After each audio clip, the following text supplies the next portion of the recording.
Hello. In the last class, we talked about epithelial tissues, its characteristics, and an overview of the classification of the epithelial tissues. Now let's look at the first category, simple squamous epithelium. Squamous, as they show, are small flat tile-like, whereas cuboidal are cube-shaped and columnar are a little like columns. Simple squamous epithelium, as can be observed on the image on the right. This is an example of simple squamous cells where you can observe the basement membrane and a deep lying connective tissue. And an example is the peritoneal cavity, which has been surrounded or covered by a simple squamous epithelium, which lines the peritoneum, which is called the mesothelial lining. And another example is the small intestine, where we can watch a flat nucleus of the simple squamous cells and the deep lying connective tissue followed by the muscular tissue. So these are a single layer of flat cells with a centrally located nucleus. They are located in the lining of the heart, the blood vessels, the lymphatic vessels, air sacs of the lungs, the Bowman's capsule of kidneys, inner surface of the tympanic membrane in the eardrum. Also, they form an epithelial layer of serous membranes, such as the peritoneum, the pericardium, and the pleura. Their basic function is filtration, diffusion, osmosis, and secretion in the serous membranes. As a student, while we're studying the epithelium, it's important to understand that if we can understand the location, we'll automatically be able to identify its function. Similarly, if we can understand a function, we'll probably be able to come up with the location of that particular type of cell. So both of these, the simple squamous epithelium, they're both derived from the embryonic mesoderm, the endothelium as well as the mesothelium. The endothelium, meaning endo is within, that lines the heart, the blood vessels, and the lymphatic vessels. So I would recall the cardiovascular as well as the immunity. The lymphatic vessels, the heart, and the blood vessels. They have an endothelium or an endothelial lining. The other type of epithelial cells are the mesothelium, meso meaning middle, which form the epithelial layer of the serous membrane, such as the pericardium, the pleura, and the peritoneum. The three P's: pericardium, pleura, and peritoneum. These are all comprising of mesothelial cells, and both of these type of cells have been derived from the embryonic mesoderm. Try to recall that although our skin layers are actually from the outermost layer, the simple squamous epithelium are from the embryonic mesoderm, not from the ectoderm. The next type of simple epithelium is the simple cuboidal epithelium.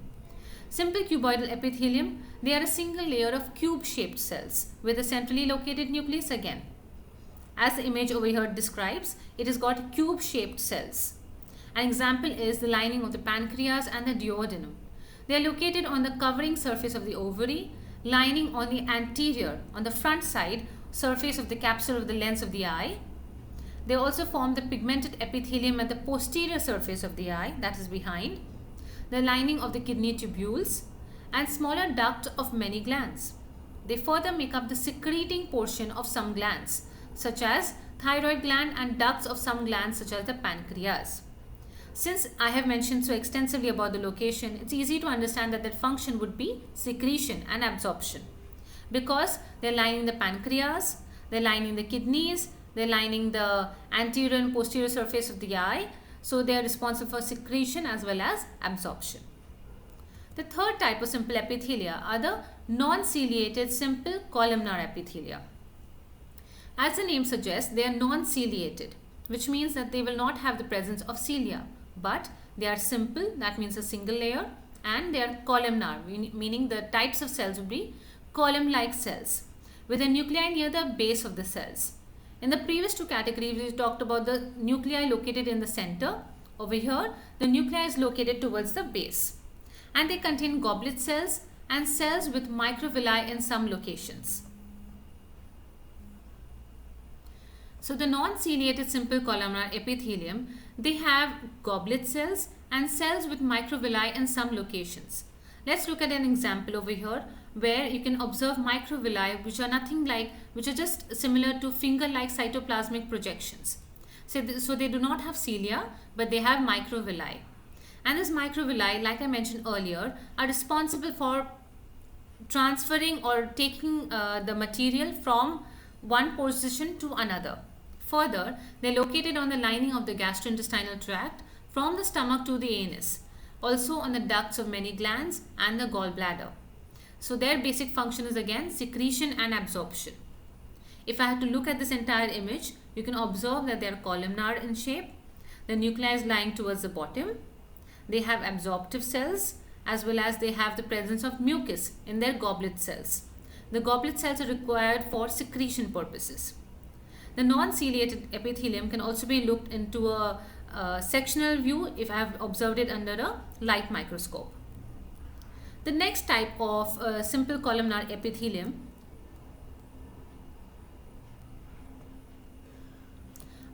before we go into that, let's understand what the goblet cells. So goblet cells are nothing but modified columnar epithelial cells. So they are again epithelial cells, columnar type, which have been modified such that they can secrete a slightly sticky fluid which is called a mucus at their apical surfaces.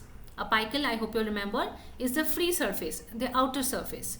They are responsible for providing lubrication and also to prevent destruction of the stomach lining.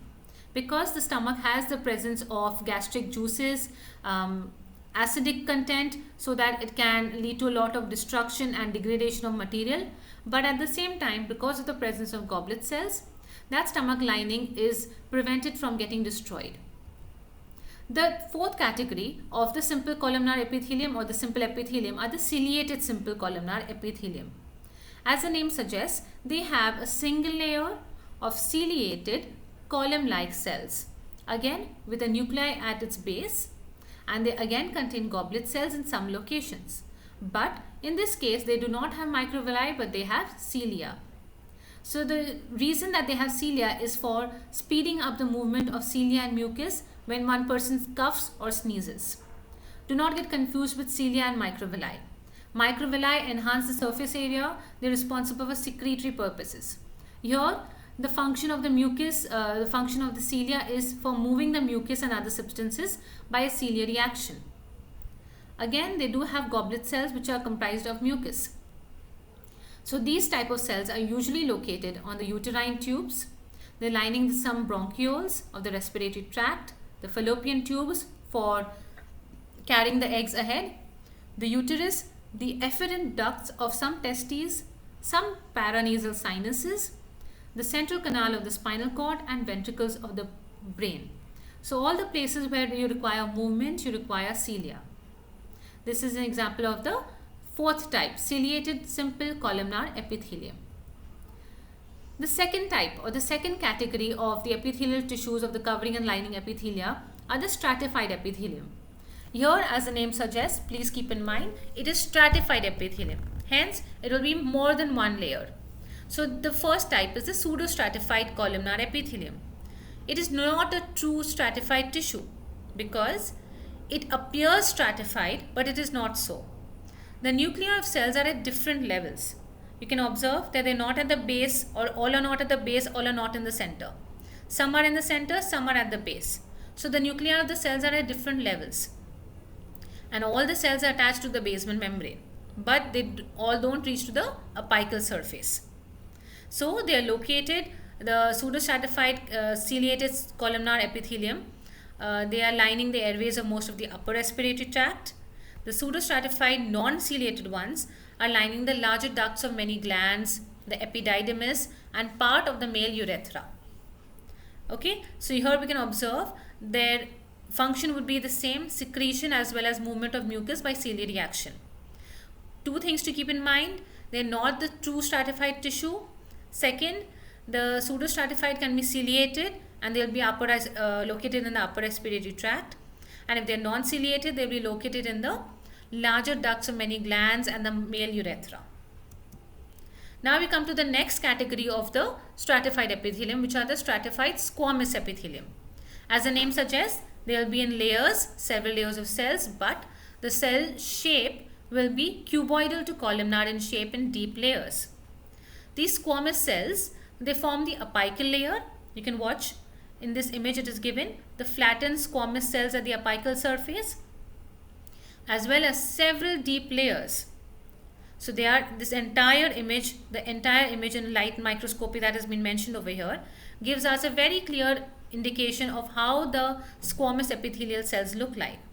The cells from the basal layer replace the surface cells once they are lost. So these are very interesting and valuable type of cells, because as and when the cells get slugged off, as and when the cells get destroyed or they're getting lost, the new cells from the basal surface try taking up their space. So they're located in the vaginal lining, the keratinized variety. So they are of two types, whether they have the presence of keratin or not. What is keratin? So keratin is nothing but a tough fibrous protein which helps to protect the skin as well as the underlying tissues from heat, microbes and other chemicals. This keratin is responsible for filling the cells and the organelles, and the organelles will die. Like I mentioned, the keratinized variety form the superficial layers of the skin. Okay, they are a tough fibrous protein, and they are kind of allowing a protection against heat and microbes. The non-keratinized variety line the wet surfaces, because keratin would be a dry one. The non-keratinized will be lining the wet surfaces, such as lining of the mouth, esophagus, part of larynx, part of pharynx, and the vagina, and covers the tongue. Their basic role is protection. Both types, whether it's a keratinized or the non-keratinized, are forming the first line of defense against the microbes. If you study the natural innate defenses of the human body, the first line of defense against microbes include the keratinized as well as the non-keratinized stratified squamous epithelium. These are the type of cells which are taken when you have to do a biopsy or you have to undergo a pap test or take a pap smear if you want to check if a woman has some kind of a cancer in her vaginal area. The next type of stratified epithelium are the stratified cuboidal epithelium. As the name suggests, two or more layers of cells in which the cells will be in the apical layer and they will be cube shaped. Very simply put, they are located on the ducts of adult sweat glands, esophageal glands and part of the male urethra. Their main function is again protection and limited secretion and absorption. This is again very commonly observed in the esophagus, where you can look very clearly, you can see the nucleus of the stratified cuboidal cells. They are all cube shaped. There's a large lumen or a cavity. This is nothing but the duct. So the ducts of adult sweat glands and esophageal glands. Okay, and this is a sectional view. So as the name suggests, these are cuboidal in shape. The next type of stratified epithelium are the stratified columnar epithelium. As the name suggests, several layers of irregularly shaped cells, and only the apical layer will have columnar cells. Okay, so if I had to look at this entire layer of cells, the stratified columnar epithelium, the apical layer will have the columnar cells. The same thing has been given in this transverse section over here. Again, they're lining the parts of the urethra, the large excretory ducts of some glands, such as esophageal glands, small areas in the anal mucous membrane, and part of the conjunctiva of the eye. So all the places where they require to have some kind of secretion, you will have stratified columnar epithelium, as well as for protection. The last type of stratified epithelium are the transitional epithelium. As the name suggests, they will not be of one type. They will be of one type and move on to becoming another type. For example, their appearance is variable. The shape of the cells in the apical layer will range between being squamous, that is flat shaped when they are stretched, to cuboidal when they are relaxed. And this obviously, as per our understanding of the human physiology, the urinary bladder during micturition processes. So the lining of the urinary bladder and portions of the ureters and the urethra will have this type of transitional epithelium, which are responsible for permitting distension of the muscles. This is a very good example of the transitional epithelium. And also the urinary bladder has hollow structures which are allowing this expansion to occur from within. So what we must remember is the transitional epithelium responsible for lining the urinary bladder. They are variable in shape. They can get stretched and they'll be in squamous shape. When they are relaxed, they'll be in cuboidal shaped. So with this, we understand what are the classification or types of covering and lining epithelia. Now let's pause here and try to understand and recapitulate all the information studied so far. Pause the video and try to write down, describe the general features of epithelial tissue that was covered in the first lecture, and list the location, the structure and the functions of each different type of covering and lining epithelium. In the next lecture, we will talk about glandular epithelium and see the classification of the same. Thank you very much.